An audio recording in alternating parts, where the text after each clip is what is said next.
Isäntä on käynyt näpistelemässä täällä. Käynyt mitä? Älä rupee nyt. Kiellä sä! Nyt sä ensinnäkin aloitetaan siitä, että sä raukutut. Onko selvä?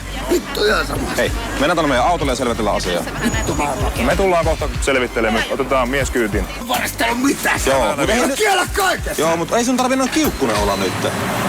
Selvitetään asiaa ihan rauhallisin otteen, eikö vaan? Vai mitä?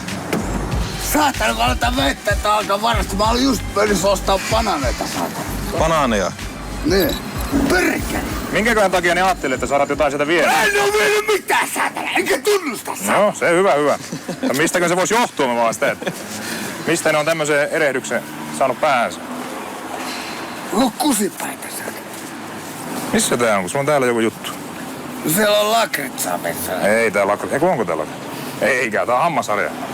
On se. Joo. Mistä sä oot Mitä sen? nyt, saatana? Mistä sä oot sen saanut? Vittu kai pitää saatana Ei, suustaa pitää huolta. Jos ei nyt asuntoa, saatana. No niin, Mä tarkoitin, että Perkele! miten sä oot saanut sen takin sisään? Ei sua voi päästä kävellä, jos sä oot noin vihainen.